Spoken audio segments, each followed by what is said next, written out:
The first sound was the clatter, coins skipping off steel, bills gliding like damp leaves. Then a soft thud as $47.83 landed in a trash bin lined with coffee grounds. Conversation in Pinnacle Bistro stopped mid-sip. The manager, Rachel Morrison, dabbed her fingers with a napkin as if she'd touched something unclean. "Keep the change," she said, bright and brittle. "Buy yourself better clothes." The man at the counter didn't move.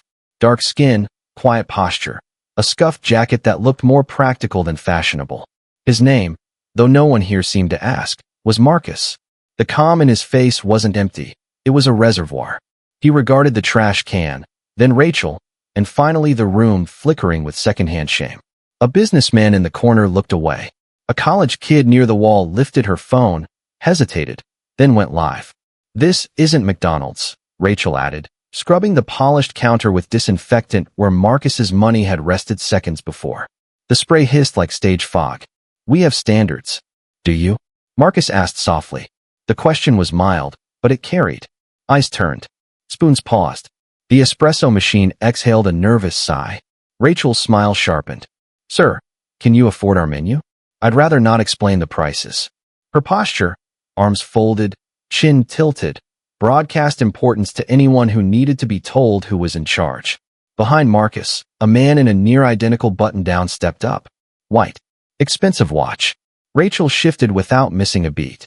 "Welcome. Large cappuccino, no foam. Gorgeous day for the patio." Her voice brightened like theater lights. Her body released its tension. Same counter, same minute, new rules. The businessman received a ceramic cup and a warm smile. Marcus's coffee, a simple order to dine in, sat cooling in a paper-to-go cup. The college kid adjusted her phone. "Y'all seeing this?" she whispered to a growing stream.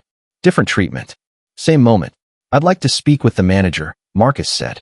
Rachel laughed once, crisp as cracked ice. "You already are." "Then I'd like the contact for corporate," he replied. "To file a complaint." "Our system's down," she said smoothly.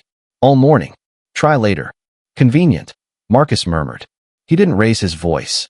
He didn't need to. The word hung there, trimmed to the bone. Above the kitchen pass, a digital timer glowed in red. Health inspection, 8 o'clock. The staff glanced up, then at Rachel. She pretended not to see it. "Security to the front," she announced into the phone, loud enough for the room to hear. Aggressive customer refusing to leave. The security guard lumbered out, mid-50s, weary authority. "Sir, time to go." "For standing still?" Marcus asked. "For asking for a complaint number?" "Private property," the guard recited. "You've been asked to leave." The timer ticked to 6:13. The college kids' chat flooded with comments. A couple near the window shook their heads. The businessman in the corner watched Marcus now, not Rachel. "Sometimes," Marcus said, "people show you exactly who they are when they think there are no consequences." A thin tremor rippled through the room. Rachel flinched, almost imperceptibly, as if the sentence had found a seam and pressed. The kitchen door swung, and a server, Maria, stepped out with a tray. She paused, weighed the scene, then met Marcus's gaze with quiet understanding before moving on. The timer bled down to 5:01. "Sir," Rachel announced, "this is your final warning. Leave, or I'll involve the police." "Please do," Marcus said. Transparency helps everyone. Outside, faint sirens threaded the noon traffic. Inside, the air grew dense with witnessing. The businessman's eyes snagged on a flash at Marcus's chest, a black metal card glinting from a phone case. He blinked, recalibrating. "Look," Rachel said, voice tightening. "You're making customers uncomfortable." Marcus let his gaze circle the room. Careful, measured. "Am I?" he asked the diners gently. Several looked away. One or two gave the smallest nods. The timer, 3:12. A woman with a clipboard appeared through the kitchen pass, gray hair tied back, expression made of statutes. "Inspector Williams," she announced. "We're on the clock." Rachel's smile returned, overbright. "Of course, Inspector. Just resolving a minor issue." "It's impacting operations," the inspector said, checking boxes without looking up. "And on inspection day, that cost is yours." Rachel swallowed. Sweat haloed her hairline. She gestured at the guard. "Escort him out." "Before I go," Marcus said evenly, "may I retrieve my card?" He touched the zipper of a leather portfolio. The sound, a soft metal whisper, cut through the hush. The guard tensed. Hands visible, please. I'm complying. Marcus opened the portfolio a third of the way, revealing the corner of a heavy document folder. He did not rush. He did not posture. The deliberate calm unsettled more than anger. Could have. The timer, 1:44. The front door chimed. 3 new arrivals stalled under the weight of the moment, including a man in a charcoal suit whose presence brought its own quiet authority. He scanned the room, then the timer, then the manager who radiated spin. Apologies, he said, stepping forward. Is this Pinnacle Bistro? I'm Robert Carter with the Metro Restaurant Association. I was scheduled to meet someone here about a potential partnership. Rachel's smile fractured. The college kid's viewer count spiked. The sirens drew nearer, pulsing like a second heartbeat. Marcus's fingers settled on the portfolio's spine. Then this, he said softly, not to Rachel, not to the guard, but to the room, is very good timing. The timer flipped to 0:59, scarlet numbers blinking, a promise written in light.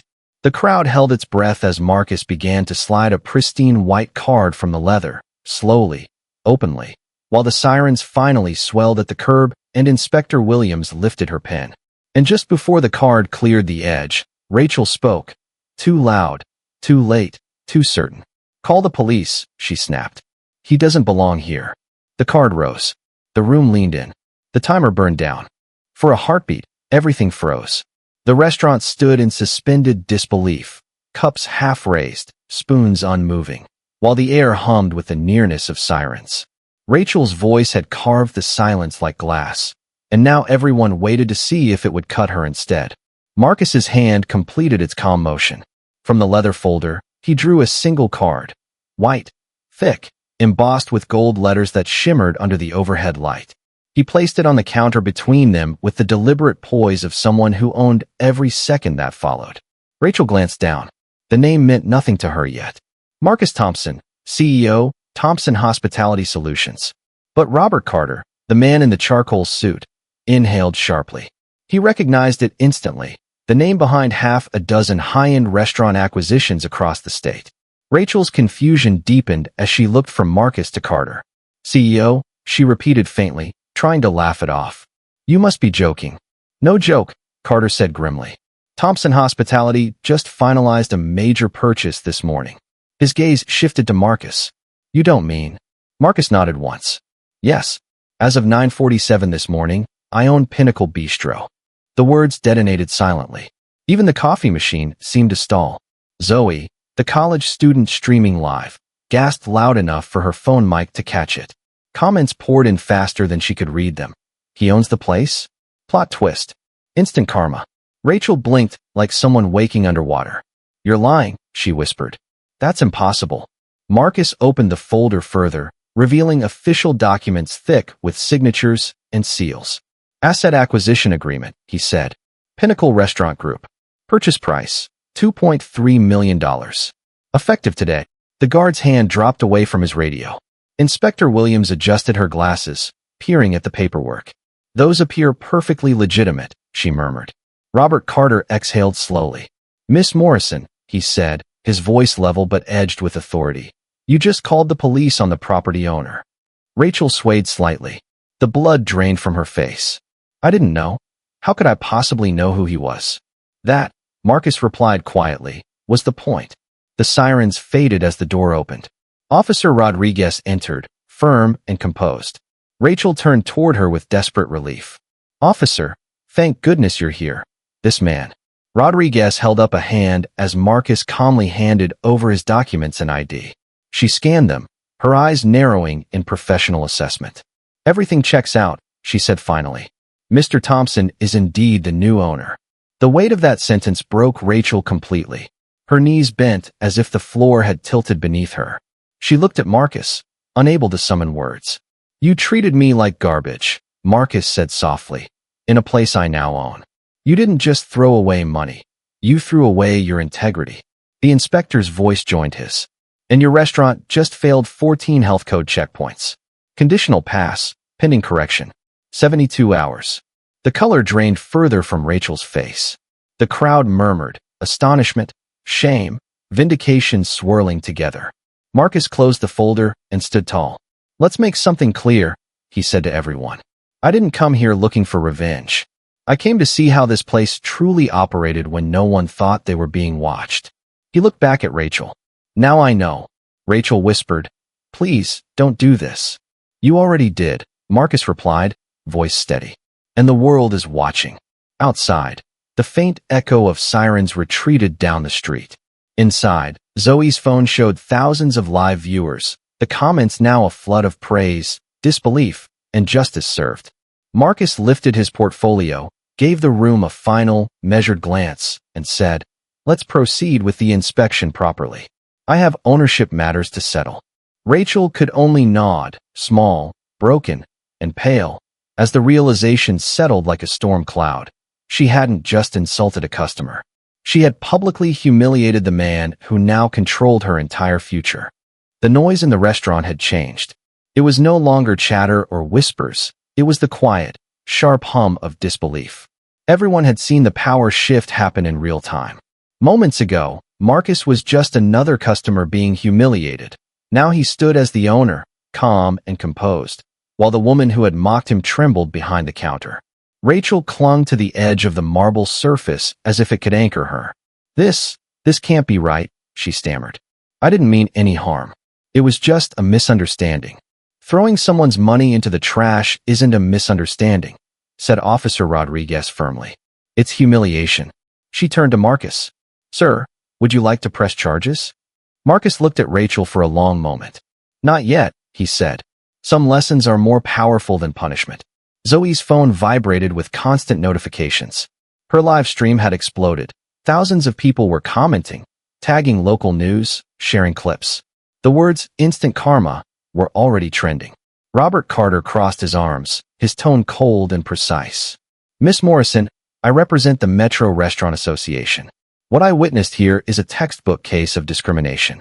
Your behavior will trigger a full industry investigation. Rachel's lips parted, but no words came out. Her throat felt dry, her breath uneven. You don't understand, she whispered. I've worked here for years. I've kept this place running. I was just trying to maintain standards. By degrading others? Marcus interrupted softly. By judging who deserves respect based on appearances? His voice wasn't loud, but it carried the gravity of truth. The kitchen staff stood quietly near the door, uncertain whether to hide or watch. Maria stepped forward, speaking carefully. She does this often, she said. When certain people come in, she changes. Different tone, different smile. Rachel's eyes snapped toward her. Maria, that's not true. But Maria didn't back down. It is, she said firmly. We all saw it. We were just afraid to speak up. Inspector Williams adjusted her clipboard, clearly intrigued by the confession. Afraid? What? Because anyone who complained lost shifts, Maria said simply. Or got transferred. The inspector wrote something quickly. Rachel's protest died on her tongue. Her authority had vanished like steam. Marcus took a deep breath, his gaze sweeping the restaurant. When I purchased Pinnacle Bistro, I suspected operational issues. What I didn't expect was this level of moral decay. Zoe's camera captured every word, every subtle tremor in Rachel's face. The comments were flooding faster than she could scroll. This is the best justice I've ever seen. He's giving her a masterclass in grace. This needs to be on national news. Rachel tried one last defense. Mr. Thompson, please. You don't understand the pressure. Customers complain all the time. I was just protecting the restaurant's image. Marcus tilted his head slightly. Then you should know the image of this restaurant now. It's the clip being shared by 20,000 viewers online. The realization hit her like a wave. Rachel's knees weakened. She whispered, please, I'll fix it. Whatever you want. Marcus placed his hands on the counter, calm but final. What I want, he said, is a restaurant where dignity isn't optional. He turned to the staff. Starting tomorrow, this place will change. New management, new standards, and full accountability.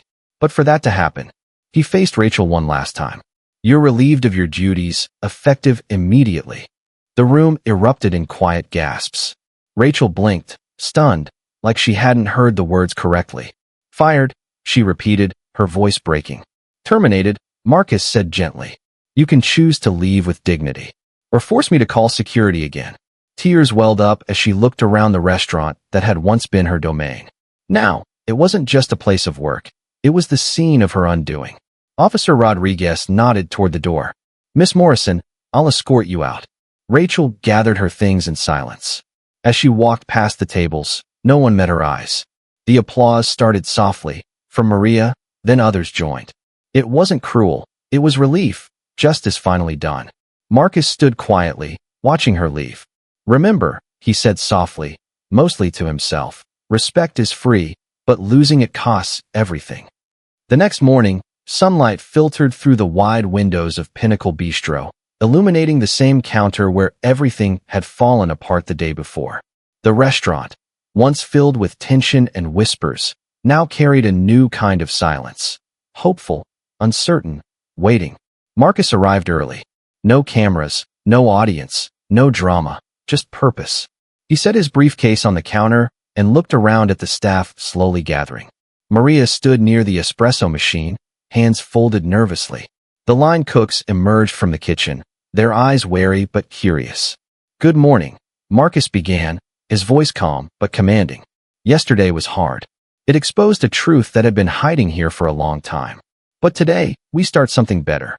He opened his briefcase and pulled out a stack of neatly printed booklets. This, he said, is the Respect Initiative. It's not a slogan, it's our new foundation. He placed copies on the counter.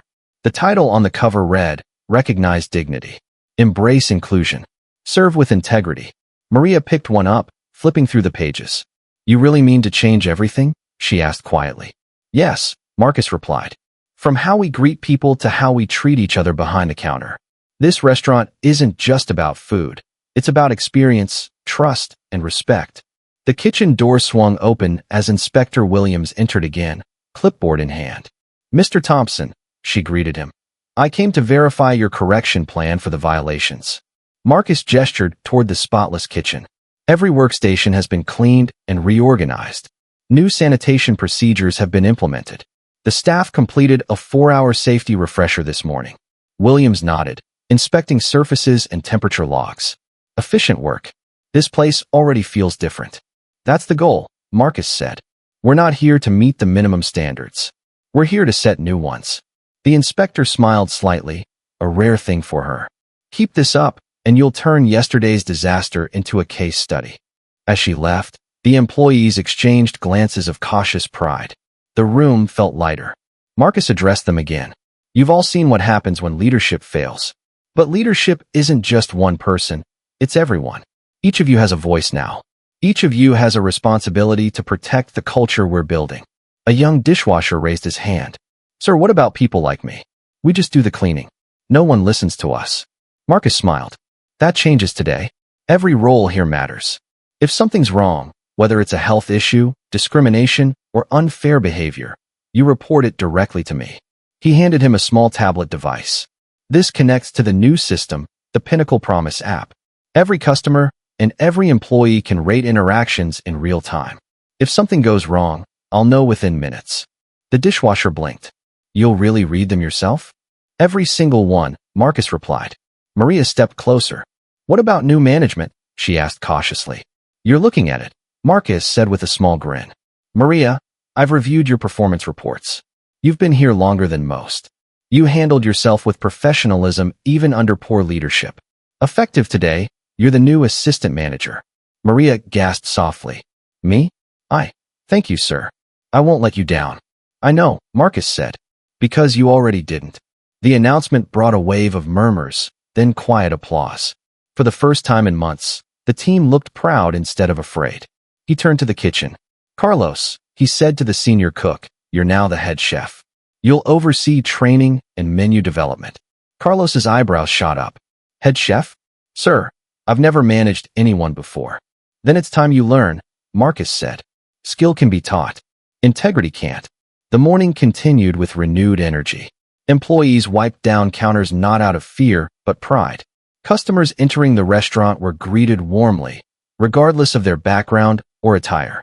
The air no longer smelled like arrogance. It smelled like coffee and second chances. By noon, the first reporters had arrived. Zoe Carter, the same student who had filmed the viral confrontation, stood near the door, now wearing a press badge. Mr. Thompson, she said as the cameras turned toward him, The internet is calling what happened here the most satisfying justice video of the year. How do you respond to that? Marcus smiled slightly, choosing his words carefully. Justice isn't about satisfaction. It's about change. What matters isn't that someone faced consequences. It's that we all learn how to do better. Zoe nodded, impressed. People want to know what happens next. What happens next, Marcus said, is transformation. He gestured toward the employees working behind him. Yesterday, this place humiliated a man for his appearance. Tomorrow, it will be known as the restaurant that rebuilt its soul. Applause broke out, this time genuine, heartfelt. Cameras flashed, but Marcus barely noticed. His eyes were on the staff, the people who would carry the message forward. He knew redemption wasn't instant. It was a process. But for the first time since he'd walked into Pinnacle Bistro, he believed that process had already begun. 2 months later, Pinnacle Bistro looked almost unrecognizable. The once dim interior now glowed with natural light. The walls, repainted in warm beige and gold, reflected the hum of conversation and laughter. Customers of every background filled the seats. Business people, students, elderly couples, families, all served with the same genuine respect. Marcus stood by the entrance, watching quietly as Maria supervised the staff with confidence. Carlos was in the open kitchen, smiling as he plated a dish and sent it out. Every movement in the restaurant had changed. It was no longer robotic, it was alive. Feels good, doesn't it? Robert Carter said, walking in with a folder under his arm. Marcus turned, smiling. Better than I imagined. Carter placed the folder on the counter. You've done what most owners only talk about. The Metro Restaurant Association wants to feature Pinnacle Bistro as a model of inclusive transformation. The story is spreading across the industry. Marcus flipped through the papers. Case study, training modules, keynote opportunity, impressive. It's more than that, Carter said. You've started a movement. Across the room, Zoe Carter, now officially Pinnacle's media coordinator, was setting up a small camera for a follow-up video. Her first viral clip had hit over 5 million views, and she wanted to show the world what change really looked like. Maria approached Marcus with the latest performance report. Customer satisfaction up 89%. Complaints, none. And the best part? The staff actually smiles now. Marcus chuckled. That's worth more than profit. But the profits were rising too. The Respect Initiative had attracted new customers, community leaders, and partnerships. Even the city mayor had visited, calling Pinnacle Bistro a local beacon of reform. As the camera rolled, Zoe asked, Mr. Thompson, people still ask about Rachel Morrison. Do you ever hear from her? Marcus paused, thoughtful. I do. She completed the sensitivity training program I recommended. Last month, she wrote to me, an apology, handwritten. She's now working at a community center teaching job skills to people rebuilding their lives. Zoe lowered her camera for a second. Do you think she deserves forgiveness? I already gave it, Marcus replied. She was wrong. Yes, but punishment without learning only breeds bitterness. I'd rather see her grow. Maria listened quietly, moved by the words. She remembered how Rachel had treated her with contempt. Now, hearing Marcus speak of mercy instead of revenge made her respect him even more. Mr. Thompson, she said softly, you changed this place, but you also changed us. Marcus smiled. That's the point. True success isn't about what we build. It's about who we become while building it. Just then, Inspector Williams entered again, clipboard tucked under her arm, but with an uncharacteristic grin. Annual inspection results are in, she announced. Pinnacle Bistro, perfect score. Highest rating in the city. Cheers erupted from the staff. Maria clapped her hands, Carlos whistled, and even a few customers joined in the celebration. Williams signed the final form and handed it to Marcus. I've never seen a turnaround like this in 20 years. You've done more than fix a restaurant. You've set an example. Marcus accepted the form with quiet pride. We didn't just rebuild a restaurant, he said. We rebuilt trust. The evening crowd began to pour in. The hum of laughter and conversation filled every corner of the space. Zoe captured it all, narrating for her viewers. This is what transformation looks like. Proof that respect and equality aren't just ideals. They're good business. Later that night, after the last table had cleared, Marcus gathered the staff for a short meeting. 6 months ago, he began, this restaurant was on the verge of collapse. Ethically, financially, and emotionally. Today, It's something else entirely. A living symbol that people can change when they're given the chance. Maria stepped forward. Sir, we wanted to give you something. She handed him a framed photo. The new staff standing together under the restaurant sign, smiling. Below it, a small plaque read, From humiliation to honor, the pinnacle promise. Marcus looked at it, moved. You've all made me proud, he said quietly. Carlos added, and we're not stopping here. Marcus nodded. Exactly. Starting next quarter, we'll open 3 new branches, each one built on these same values. We'll hire diverse teams, implement the Respect initiative from day one, and show the world that equality isn't just moral, it's profitable. Applause filled the room again. The staff gathered around him, their faces glowing with pride and gratitude. Outside, through the glass windows, the city lights shimmered like 1,000 tiny promises. For the first time in a long time, Marcus felt complete. The pain of humiliation had transformed into purpose. The restaurant that once insulted him now stood as a symbol of justice, change, and compassion. He smiled softly. This isn't the end, he said. It's just the beginning of something bigger. 6 months after the day the coins hit the trash, Pinnacle Bistro had become more than a restaurant. It was a symbol. Articles called it the diner that changed everything. Industry leaders toured it to study the transformation firsthand. Every wall, every polished surface seemed to hum with the energy of renewal. Marcus stood near the front counter, where the story had begun. The same space where his dignity had been tossed aside was now a place of empowerment. The framed photo on the wall read, Sometimes the person you underestimate has the power to change everything. Beneath it hung another plaque, newly added that week. Inclusive Business of the Year, Metro Restaurant Association. Robert Carter arrived that morning carrying a thick envelope. Congratulations, Marcus, he said, handing it over. The award ceremony's next week. And the other restaurants are already adopting your Respect initiative. Marcus smiled, humility softening his sharp features.